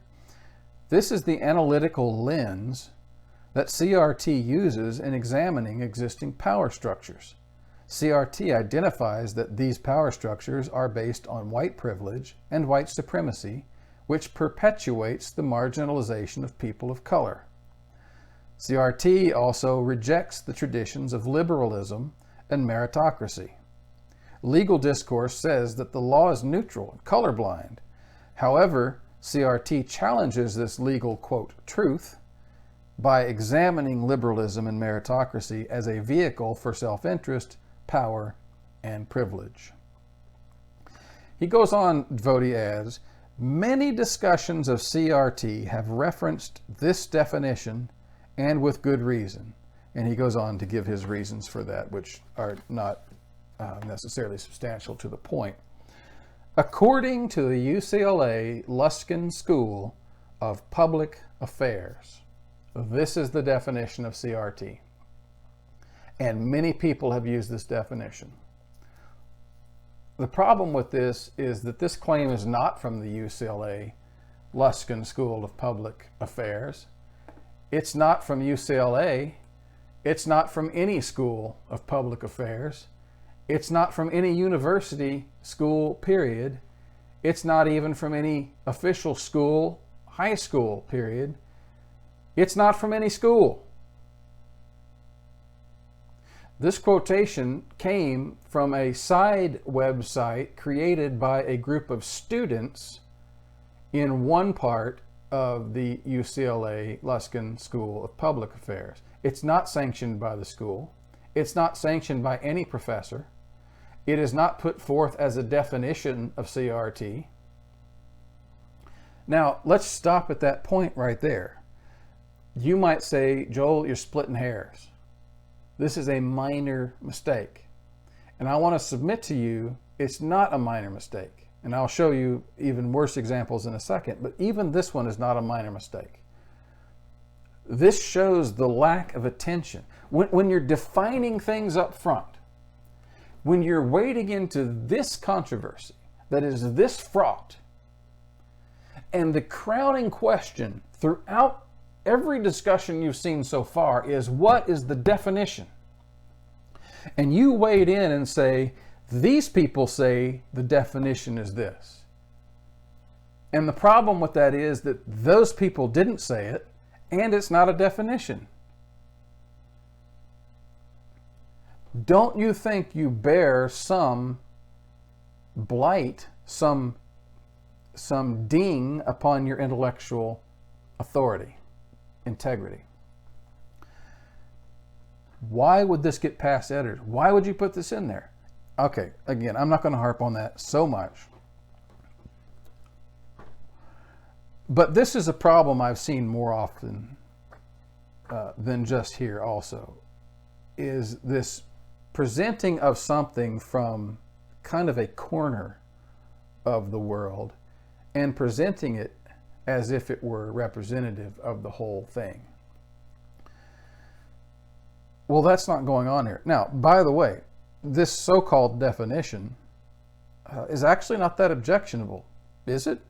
I mean, what did I just read there that is so way out? They use CRT as an analytical lens. Racism is ingrained in the fabric and system of the American society. A lot of people will say, I disagree with that. Okay, well, that's what the argument's over. That's the claim that's made. It's on them to prove it. It's on them to say what they mean and on them to prove it. I'll grant you that. But that's not the definition of CRT. It may be one working aspect of CRT, but again, it's on them to prove. It's a valid inquiry. Can we say we've had a society where that's not been the case?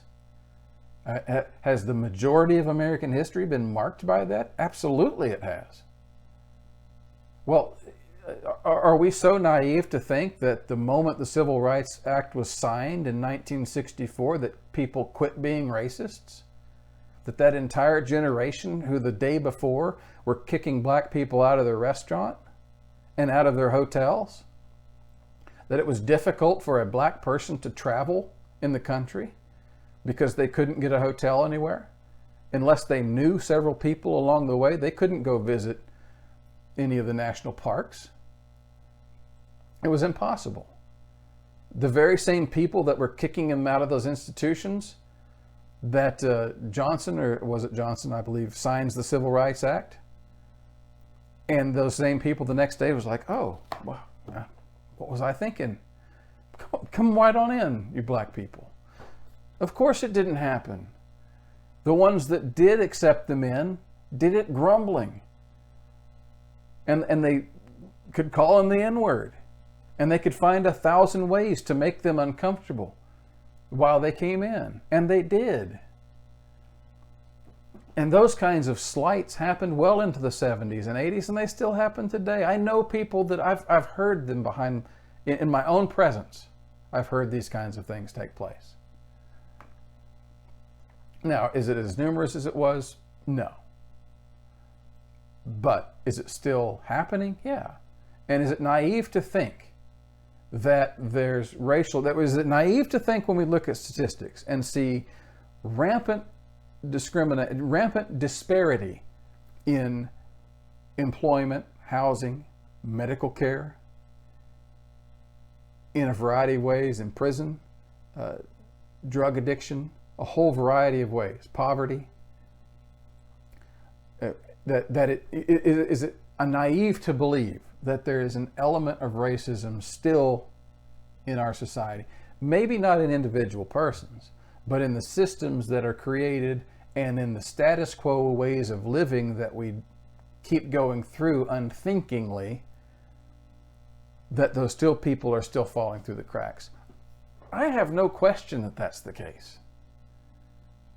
And I have no problem at all dedicating time and energy and resources to studying ways, doing critical theory, to try to find out how to solve those problems. When other people are content to say, no, it's because they sleep with each other too much, out of wedlock births, fatherlessness, and all these other unqualified things, that suddenly they're uncritical. We'll come to that in a minute too. So this, first of all, there's not much that's objectionable in this, but it's not a definition of CRT. And Bradley deals with this on his website too. Again, I'll say that is also a carpenter.com. He has a blog article called The Fault Lines in Voddie Baucham's Thought Line. And he nails this as one of his points also. And here's an interesting point he makes. Again, like I said, I don't mind stealing this material. That what Voddie lists here as an alleged definition, again, not official from anybody. We don't even know who these people are. All we know is that they were at one time in the early 2000s, they were students at UCLA. That's it. And they put together this list of statements that they think critical race theory deals with. And they say specifically on the website, these are some tenets of critical race theory. Well, a list of tenets may be helpful. It may be definitional, but it's not a definition. But more to the point, if that's the case, if this were a definition, Voddie only quotes half of it. So why? If it's your job to let them speak in their own words and you are at pains to do this, why not give all the tenets? Why not let them all speak in their own words? Let them speak in all of their own words. I don't have an answer to that question, other than I don't think Voddie's really doing what he's saying he's going to do. I don't think he's working hard. I don't think he's presenting what he says he's presenting. I think he found something that in his mind would be useful to fill that void, to play that role. This looks like it's from them, so I can say it's from them, but it also serves my purpose, and it exonerates me from the criticism that we don't let them speak in their own words. I think it's highly functional in that way, personally. Many discussions of CRT have referenced this definition. My friend, I've seen like 2. I used Google. I know how to do research. I'm good at it. I went all over the place. I found like 2 places that was referenced, and it was a Facebook post, and it had almost 0 interaction. So I'm highly skeptical of this claim that this is used, widely as a definition of CRT. It's not. And that goes to the heart of the problem that I find at this book. It's sloppy scholarship with inaccurate claims. But let me show you an instance where that is really, really the case. And it's on the very next page. Oh, by the way, okay, another sidetrack. Note also, he says, that this definition, without using the word worldview, describes precisely that. One way to define a worldview is, quote, an analytical lens one uses to examine the world. I'm really befuddled by this. I'm really befuddled by the fact that he accepts that as a definition of a worldview. Now, he's doing so here so that he can turn around and accuse critical theory of being a worldview.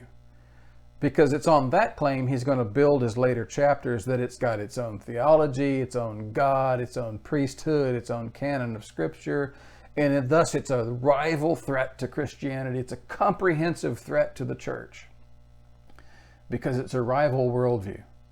But he's content here to define worldview as an analytical lens one uses to examine the world. If you're like me, you've been around this discussion for a little while, and probably within the context of the Southern Baptist Convention. And that set, an analytical lens, that statement, does that ring any bells? Does that bring up the original resolution that caused all of this anguish? Does that not ring a bell for you on that original resolution that says this? I'm reading it from the SBC.net website. Whereas critical race theory is a set of analytical tools that explain how race has and continues to function in society. Really? And Voddie now is okay with that? He's okay calling CRT an analytical lens one uses to examine the world. That's almost verbatim. Analytical tool to see how race affects society. What's going on here?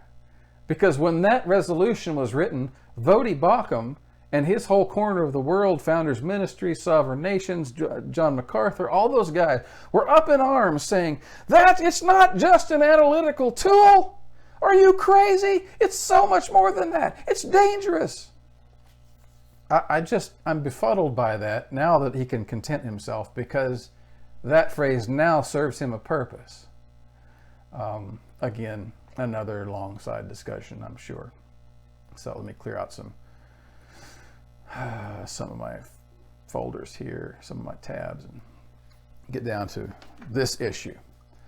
So, let's pretend that everything I've said on that point is to the side. Everything I said to the point of his definition. Let's pretend that wasn't even, he just didn't even include that in the book, and we'll just pretend like it didn't even happen. It's the next part that really troubles me. And I have to restrain myself here, because this is, I don't see how there's any means to call this anything but dishonest. In the next paragraph, he says, according to Richard Delgado, the worldview of CRT is based on 4 key presuppositions. And you can see it here. You can see this whole section right here is one big block quotation. Now, I've written books. I have typeset books. I've published books. I know that when you make a long quotation from somebody, different places have different standards. Sometimes it's over 50 words, sometimes it's over 100 words, whatever. But when you have a long quotation like this from a particular author, you set it apart, you designate that is a quotation by making a block quotation. If it's shorter than 50 words or so, you just put it in the text with quotation marks around it, and then you make your footnote there. That's a quotation. But if you have a long one, you set that apart in a block quotation. And Voddie introduces this as a quotation. According to Richard Delgado, the worldview of CRT is based on 4 key presuppositions, and then the text. And as I read this text, I was familiar with Delgado's work. This is where he quotes from Critical Race Theory, an introduction. This is the 3rd edition, most recent edition. I was familiar with that work, and I began to scratch my head saying, wait a minute, I don't remember him saying that. I don't remember him saying that. I don't remember this. And as I read through Voddie's, and I went back and pulled the book up and began to look at it, and I was like, wait a minute, this That's not at all what he said. But Voddie's got footnote. And what you realize quickly, what Voddie's done here is he's taken bits and pieces from throughout a couple of pages in the book. One from page 8, one from the next page 9, one from 2 pages later, 11. Then he goes way back to page 3 and pulls something else out.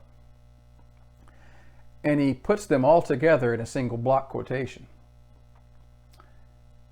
And he does, to his credit, put separate footnotes in there. So after the fact, you're like, oh, I see what he did. But this is not intellectual integrity. Just by itself, the way it's presented, it is not intellectual integrity to say, according to Richard Delgado, the worldview of CRT is based on 4 key presuppositions. Delgado doesn't say anything about presuppositions. He doesn't say anything about key presuppositions. He doesn't say anything about key ideas. He doesn't say anything about headings. He says nothing about any of that. He says basic tenets. On page 8 of the book, he has a section that says basic tenets of critical race theory. Now, far from presenting this as a list of the key presuppositions, he actually starts it off by saying just the opposite. Voddie doesn't tell you this. What Delgado says is this: what do critical race theorists believe? Probably not every writer would subscribe to every tenet set out in this book, but many would agree on the following propositions. First, racism is ordinary, not aberrational. Okay, Voddie gets that one substantially correct. But here's the other thing, is Voddie adds his own headings in here. These headings aren't in Delgado. In my world, in my view, if you're going to do scholarship, and you're going to say, this guy said this, and you're going to put what he said in quotation marks, or in a block quotation, you quote them verbatim. You don't add your own bits in there, indistinguishable from his bits. You don't color his words with your own words inside a block quotation. Look, I'm trying to contain myself here because this is so far outside the bounds of anything that could be even close to be described as scholarly, as honest, as academically honest. It's just mind-blowing that anyone would do anything even remotely close to this. I want to harp on this for an hour. You don't take a guy's words and then stick your own words inside it and present it as a quotation from the guy. I don't care if you come close to saying what he says. I don't care if you represent him faithfully. You don't do that. That is a violation of the 9th commandment. I don't care what denomination you're from.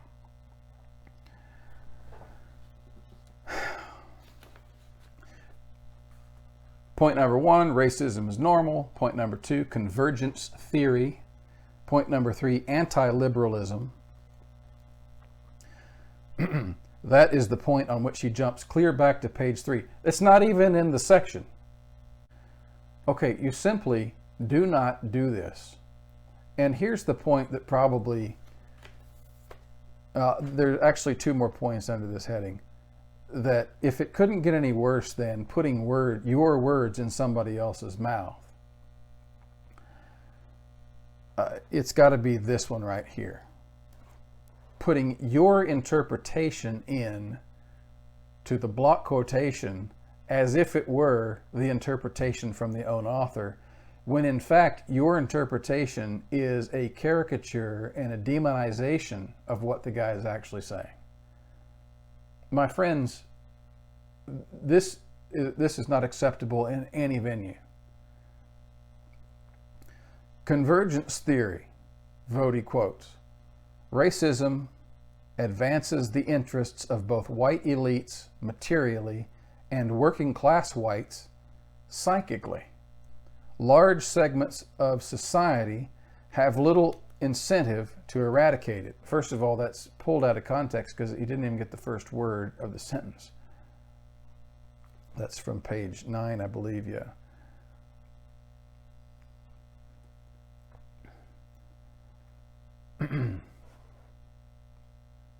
Because racism advances. That's what I thought. It doesn't make sense like this. Okay, that's Voddie's. Those are verbatim quoted from Delgado.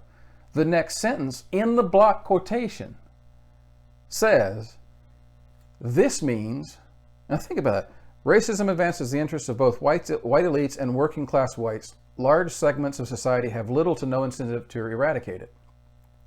This means that whites are incapable of righteous actions on race and only undo racism when it benefits them, when the interests converge and the interests of people of color. This is something Voddie repeats later in the book. It is an egregious lie. I don't know any softer way to put it than that. I'm sorry. I'm sorry. I understand that comes across as harsh.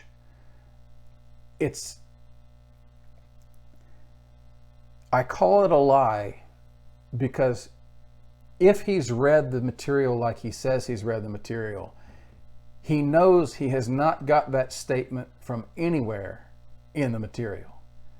Not only that, but the material in many places contradicts that. Nobody anywhere, any critical race theorist certainly, has ever said whites are incapable of righteous action on race. You can find the most egregious statements from Bell or whoever else you want to find, and that is not what they said. And even if they said anything close to that, which I don't think they do, but even if they did, that's not what they meant. But that's all to the side, because what Delgado says here doesn't mean anything anywhere near that. And yet Voddie not only imports that meaning into it, he puts it in the same block quotation as the other guy's word. Look, this is worth defrocking.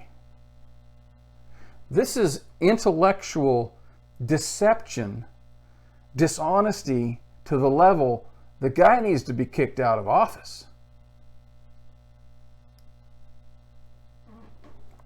If a student did this in any university, they would be expelled.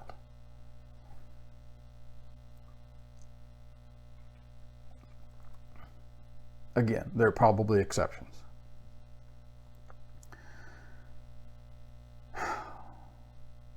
I can't get over this. I could bear, when I read this, which is on page Roman numeral 16 of the book, which still has, 250 more pages to go. I almost just threw the book away. How can I sit here and take a guy seriously who's going to put his own demonizing words in somebody else's mouth as if they said them and present it as if it came out of that person's book? How do you do this with a clear conscience?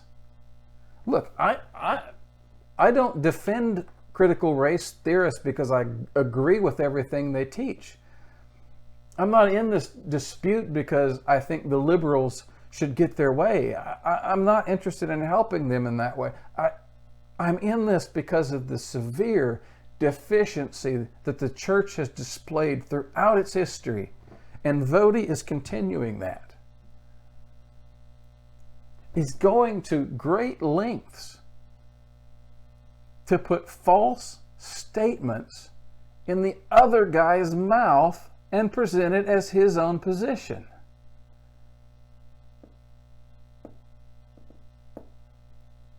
This is sad. I am so discouraged by reading this. I thought, how can I take the rest of the book seriously? Is this what I have to look forward to for the rest of the book? Now, I will say that the rest of the book is not as bad as that, but it's in the same vein. That's not to say that there's nothing nice you can say about the book. That's not to say that there are not some things in there I agree with. They're not to say that there aren't strong points made in the book.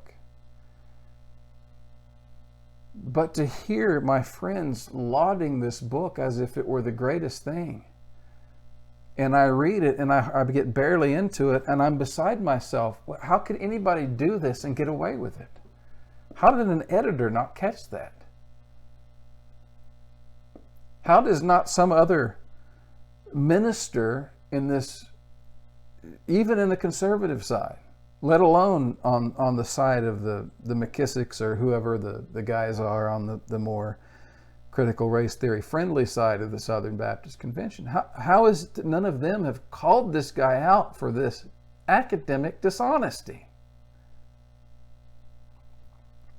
I apologize for sounding overly harsh about this, but this is huge.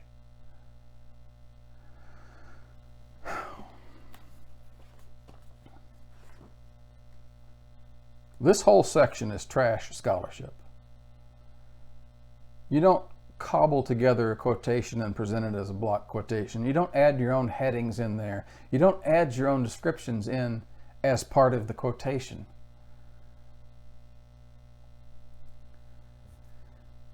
Finally, the fourth section of that says knowledge is socially constructed. That's Voddie's heading for what Delgado teaches.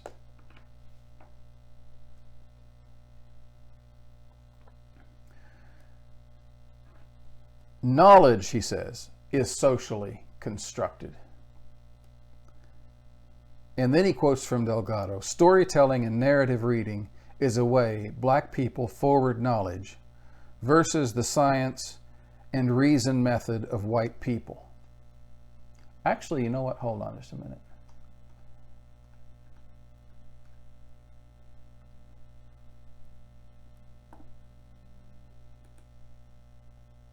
No, wait, hold on just a second.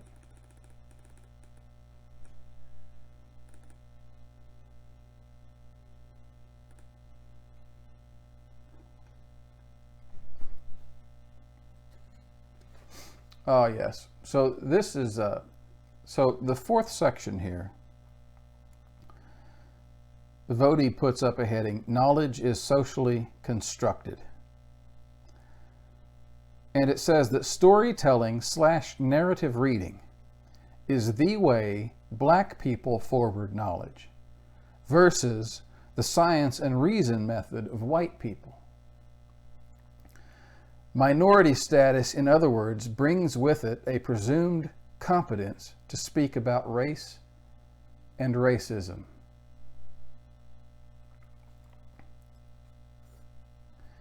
The legal storytelling movement urges black and brown writers to recount their experiences with racism and the legal system and to apply their own unique perspectives to assess law's master narratives.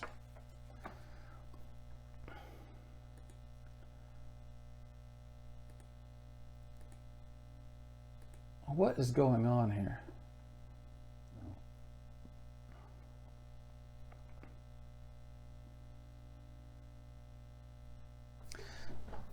The first part of this, knowledge is socially constructed. First of all, Delgado doesn't make that claim. Critical race theorists don't make that generalized claim. If they do, they're speaking in certain limited ways. They don't mean it's, as we've already discussed on the topic of objectivity. Knowledge is socially constructed. Along with the objectivity critique, is not saying that there is no objectivity whatsoever. It's not saying that everything about our knowledge is socially constructed. It's not saying that knowledge is entirely socially constructed. It's simply saying that your beliefs and your values and your knowledge even have been accrued in a lifetime in a particular social setting, and it is influenced by the culture in which you live. So it is in that sense, critical race theory enters the discussion, just like we talked about with history writing earlier. It enters the discussion knowing that, so that it accounts for that as it goes along. It doesn't pretend that I have a divine dispensation to understand this, and I'm right and everybody else is wrong. It doesn't pretend that once it makes a determination about something that everyone else has to view it the same way. In fact, it assumes it's probably not going to be the case. However, does that mean there are no absolutes? Well, I mean, first of all, does there need to be a radical abstract absolute on equality, for example, for us to enter any particular situation and say, you know what, this person's not being treated equally here? Again, let's take an obvious case. In the slave society, when a person is enslaved because of the color of their skin, not allowed certain freedoms because of the color of skin, not allowed most freedoms because of the color of their skin, is it difficult to walk in that situation and say, you know what, do you have to, I guess what I'm asking, do you have to have some absolute divine perfect understanding of what equality is before you can look over and say, you know what, this person is not being treated equally before the law to that person? No. All you need in that case is a legal standard. We can debate whether the legal standard itself measures up to God's law. That's a separate discussion. It's easy to see, though, this guy's not getting what the other guy's getting. This lady's not getting what the other lady's getting. That's not difficult to understand. So it shouldn't be difficult to understand that these discussions can take place even in a situation where we all agree society affects our values, that we all have subjectivity. And by the way, guess who agrees with this? Voddie Baucham does. You know, it's interesting on this point about socially constructed truth, about objectivity. It's interesting in his chapter on seeking justice, where his main motive is to show, in his view, that there is no bias in police shootings, that there is no bias. The only bias exists in the media. And that we have to watch out because the media is trying to convince us all that there's a racial bias in policing that doesn't really exist. And so therefore we need to become critical. Yeah, you heard that right. He may not have used that word, but we need to be critical thinkers when it comes to what we hear about injustices. So that on page 44 of his book, Voddie says, my goal when I hear about injustices is to bear in mind that I am biased. I am a single witness with limited information, and I carry a ton of baggage. So when I'm evaluating people's testimonies and pleas, and when people are shouting justice for George, Ahmad, Brianna, Trayvon, or anyone else, I always want to bear in mind the words of John 51. Does our law judge a man without first giving him a hearing and learning what he does? And he quotes the proverb, of course, if one gives an answer before he hears, it's a folly. The one who states his case first seems right. Okay, what's going on here?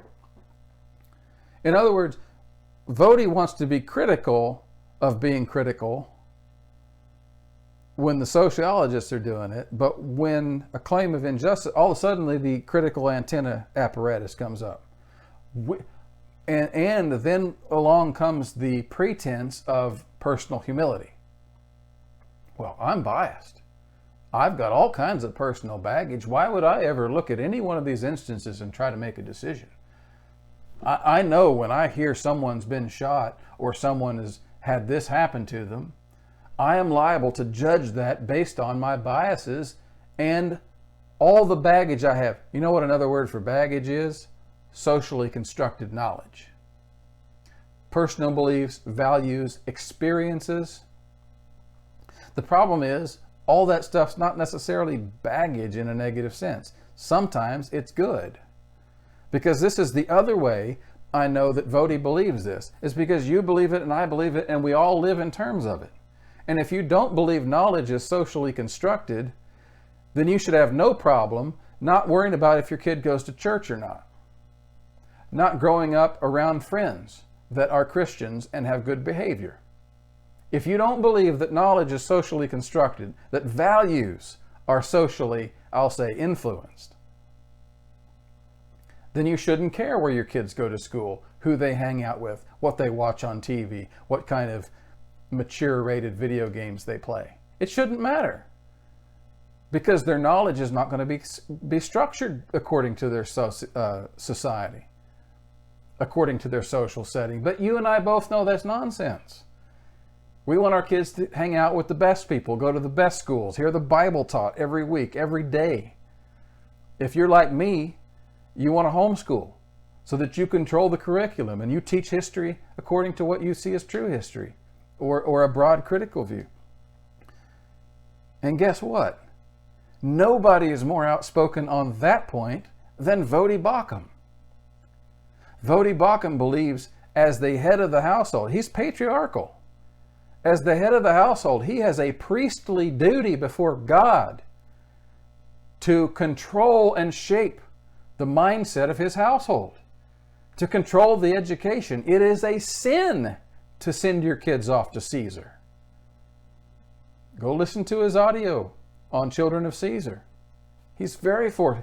He talks about this in the book, taking this stand that made him unpopular in the Southern Baptist Convention. And I agree with him. I applaud him for that. I mean, I don't go as patriarchal as he is, but I agree with him on public schooling. Stay out of it if you can. But he's even more intense than I am. It is a sin. You have a duty, which is to say, you have a duty to maintain the social construction of the knowledge of your children. So putting this up as some kind of a negative light, as if it's a point of critique, is it's just kind of blind. It's almost like finding a point to critique. It's almost like a witch hunt. But in this case, it backfires because you're cutting off your own nose. But again, the point about that last fourth section there, under knowledge is socially constructed, is the fact that Voddie has added his own words as part of the quotation. He says, knowledge is socially constructed. Storytelling narrative reading is the way black people forward knowledge versus the science reason method of white people. Those phrases don't show up in Delgado anywhere. Delgado says a third theme of critical race theory, the, quote, social construction thesis, holds that race and races are products of social thought and relations. They're not objective, inherent, or fixed. They correspond to no biological or genetic reality. Rather, races are categories that society invents, manipulates, or retires when convenient. People with common origins and share certain physical traits, of course, such as skin color, physique, hair texture, but these constitute only an extremely small portion of their genetic endowment. They are dwarfed by what we have in common and have little or nothing to do with distinctly human, higher order traits such as personality, intelligence, and moral behavior. That society frequently chooses to ignore these scientific truths and creates races and endows them with pseudo-permanent characteristics is of great interest to critical race theory. That's all he says on social construction. Voddie is bringing two sections together almost 2 or 3 pages apart here. But first of all, by the way, where's the lie in that? Every word of what was just said, Voddie would agree with. So why is this social construction idea transformed in Voddie's mind into a generalized idea about all knowledge and the way black people communicate compared to white people? Critical race theory don't say that. Delgado didn't say anything like that. He was talking about the creation of the concept of race to begin with. And if you're in the kind of reformed evangelical conservative fundamentalist world, especially if you follow creationist Ken Ham, you already know the answer to that. We're all of one blood. The idea that there are different races out there, as in different genetic variations or different genetic streams, is a myth. It is unbiblical. And I think, if I remember correctly, Voddie comes back and admits this later in the book. And I know that Scott David Allen did when I debated him. That was the one point he agreed with the critical race theorists on. So why is Voddie making this an issue to stand out? Moreover, why does he add his own words in here to twist what they mean? Again, I'm floored by this. I'm floored by how anybody could do this, present it as scholarship, and be received by the Christian community as having done something valuable. This is condemnable. This is putting false, twisted words in other people's mouth as a quotation with a footnote. It's a lie. Storytelling / narrative reading is the way black people forward knowledge versus the scientific reason, the science / reason method of white people. As utterly false.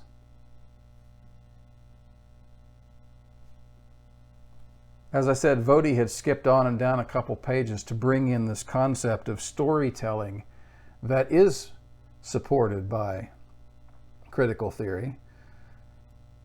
And Delgado says this: a final element concerns the notion of a unique voice of color, coexisting in somewhat uneasy tension with anti-essentialism.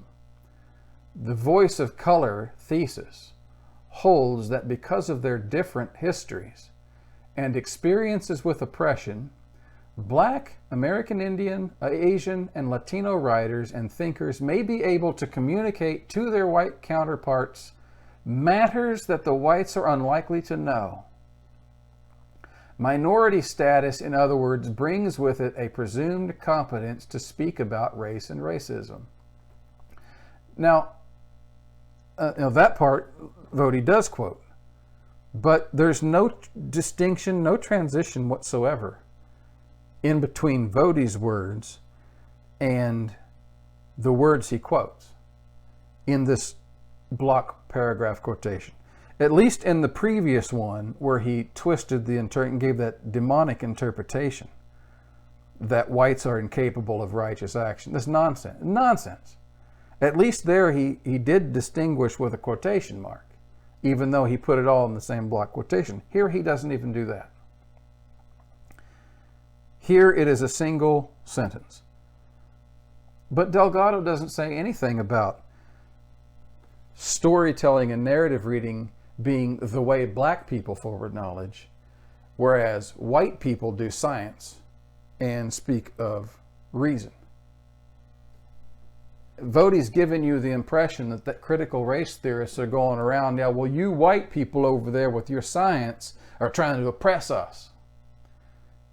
Whereas if you want to speak the way black people speak reason or speak storytelling and narrative. And I'm sorry if I am getting exercises about this, but it's nonsense. It's a caricature. It's false. It's a caricature, but it is precisely the caricature that everybody wants to hear. They believe that critical race theorists, because of certain liars in the alt-right media who have explicitly said they were lying about it and still do it because they don't care. Because of those people, those propagandists, have claimed that critical race theory is about nothing more than reverse racism. It is an academic garb for get whitey. And it's revolution, an attempt to overturn society in every way, shape, and possible, a la Marx. And this lie, which is made up nonsense from Voddie, is reinforcing that very idea. It is speaking that very language. I'm reading this, I'm trying to think, where did he get that? It's not in here. I don't even know why I'm double guessing myself. I know it's not in here. No critical race theorist ever, anywhere, has ever said black people forward knowledge through narrative and white people do it through science and reason. What an absurd, nonsensical lie. And to present them as saying that in a book that's presenting itself as scholarly, footnoted, documented, is absolute, abysmal academic dishonesty. And somebody ought to call the guy out for it. Somebody with authority in the ecclesiastical sphere. This guy works in a Christian university, and he's doing this nonsense. This guy claims to be a teacher of sociology, and he's doing this nonsense. Now, I'm sorry for being repetitive and all that. I'm sorry for being prolix. But this is as bad as it gets when it comes to doing scholarship or research. And like I said, those are probably some of the worst instances in the book. There are other places he openly twists other people's words, where he cuts off what they said to make it mean something else, where he does things like that are just twists. And you could chalk it up to, well, maybe he just misread or misunderstood, but there's no misunderstanding this. And as a type of intellectual sloppiness / academic dishonesty, that's how I see the general work of the whole book. Like I said, if I were to sit here and go line by line and expose every problem that I encountered in this book, it would take 30 videos. And I just don't have that kind of time because I'm a student and I have a lot on my own plate. So that's why I'm trying to knock this out while I can. So those are some of the definitional realities. I'll give you one more before I move on to another worldview. And this is going to tie in to some things I also said earlier about who we let represent. This video is already almost two and a half hours. Under the section here, now remember I quoted the part where he said the main goal of the critical theorist was to address structural issues. They worked on the assumption current social reality was broken. They needed to identify the people and institutions that could make changes and provide practical goals for social transformation. All good and amen. In the next section, he says, putting it all together, he talks about what does critical mean, what does a theory mean. I want to cover this part again because it goes into the twisting and the representation issue.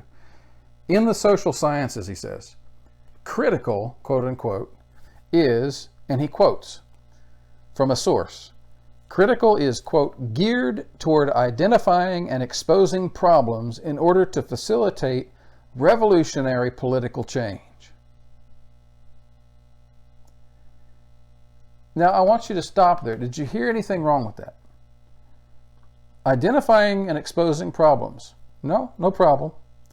In order to facilitate political change, not even necessarily their problem, but I skipped a word. In order to facilitate revolutionary political change. And when I read this, I thought, what dictionary?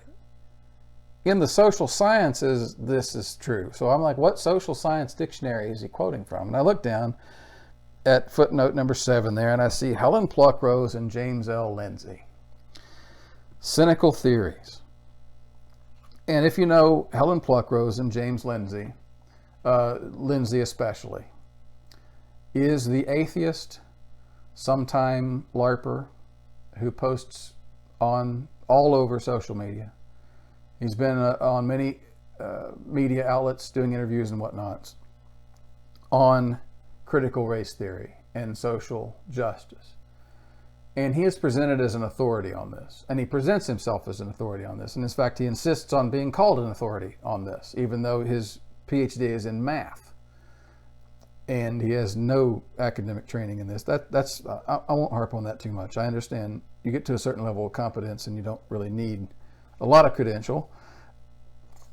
But when I see that Voddie's talking about what's going on in the social science, he wants to find what the word critical means. Well, there's all kinds of dictionaries out there that would give you the academic version of what the word critical means. But he doesn't choose any of those. He doesn't go to a dictionary or encyclopedia. He doesn't go to the Encyclopedia of Philosophy. doesn't even go to a basic dictionary. Instead, he goes to a popular work written by an atheist who has a bent of hatred for social justice and critical theory. And he goes to a popular work by those people and quotes from them saying it's geared toward identifying and exposing problems in order to facilitate revolutionary political change. Now, again, if you're going to define something, don't you let the thing speak in its own words first, instead of going to the critics of the thing and letting them define it for you. And that one word right there colors the entire thing, revolutionary. Is it the case that critical theory and critical race theory is by definition revolutionary? As Voddie goes on to say, in other words, it implies revolution. It is not interested in reform. Hence, we do not reform the police, we defund the police. Well, that's a straw man. It's not interested in reform. It has to be a revolution. Well, you know what? Isn't it nice when we can define our enemies up front as demons and then just voila, they're demons, right? I mentioned this to you earlier. This is a printed out copy. It's 57 pages long of Kimberly Crenshaw's article on race, retrenchment, and reform. What was that word? What was that word? Race, reform, and retrenchment. Well, I was going to make a point about reform. I didn't even get past the title. I looked through that work, and all through that work, she talks about civil rights reform. Civil rights reform. And yeah, they're critical of some things that happened in the name of civil rights in the previous generation. They're critical of the standards that were used for reform.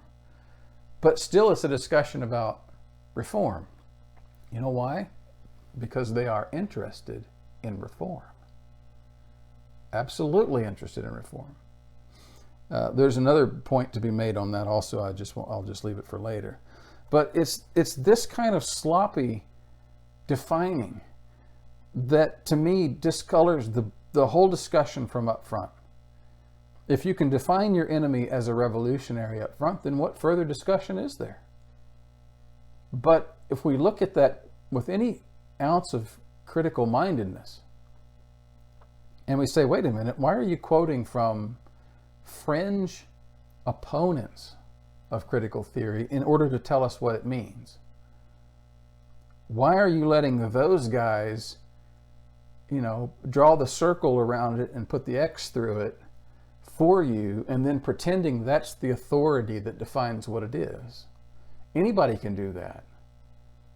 I mean, I have to drive this point home to people all the time, but I'm thinking, why do we allow our Voddie Bauchams and our Scott Allens and all of our other guys who criticize critical theory, why do we allow them to get away with this?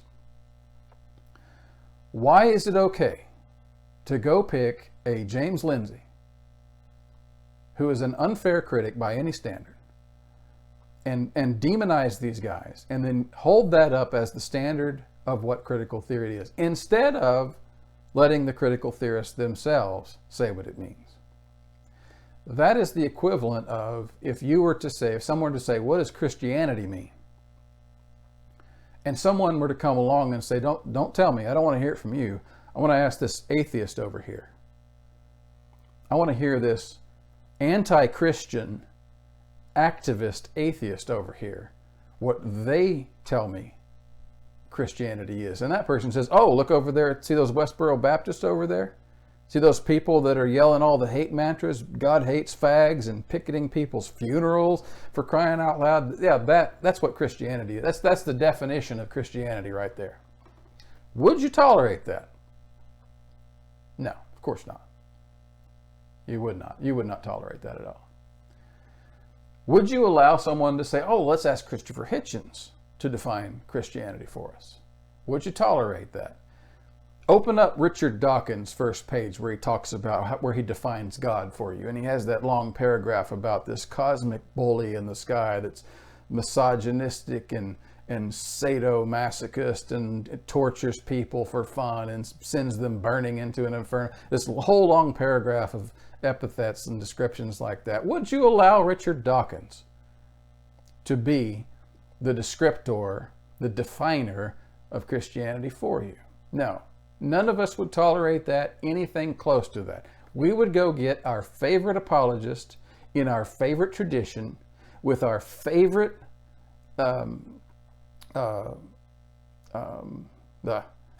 skip my mind, with our favorite confession of faith,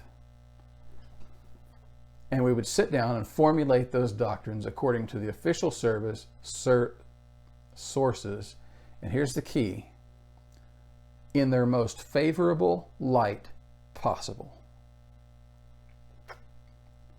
And I can say to you that I have not seen a single critic of critical race theory do that.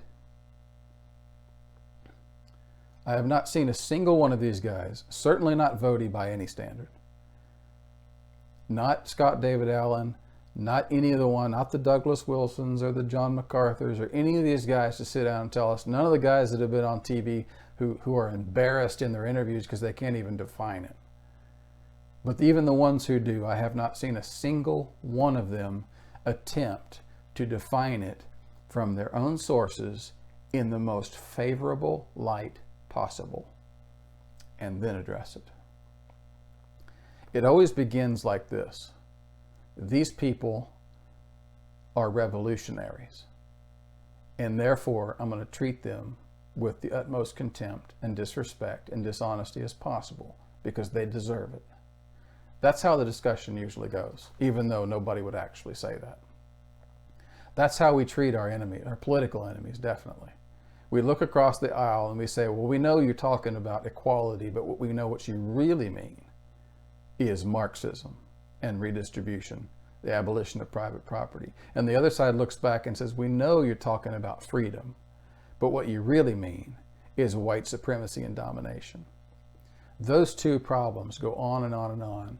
And it is the church's job not to enter that polarized battle like this book and to take sides and to speak for the one side that likes Fox News instead of CNN. It is the church's job to enter that battle and present in the most favorable light possible and then address it. I've often told this story. It's in one of my books, I think it was Biblical Logic, that there was an anecdote passed down about Thomas Aquinas, who, again, agree with him or disagree with him on many points, was known for this one thing, and that was that his own critics said that he presented their points in a fairer light and better than they themselves did. Now, I'm not perfect by any means, but I strive to make that my goal. When I'm dealing with academic material, I want to hear what they said. I want to enter into their situation. I want to understand what they're saying. And I want to present it in a way that they would look at that and say, hey, you wrote that better than I could have. And then if I disagree with it, I'm going to go after it. But I found that in that process, you learn more. You learn more about yourself and your own sin. And the Voddie Baucham that appeared later on page 44 saying, you know, I've got this bias, I've got all this baggage. If that Voddie Baucham would grow up to fill the whole man and rewrite this book, it would be an entirely different book. It would be an entirely different message, and it would serve an entirely different purpose. So that's my general message here in this first video. In the second video, I'm going to try to deal with some of those police matters. In the last one, if I can get to it, I intend to talk about two major issues, and that is that Voddie's work here, it's not a valid criticism of critical race theory. But second of all, and I wrote this down just so I wouldn't forget it, just like I'm doing right now. Oh, even when Voddie's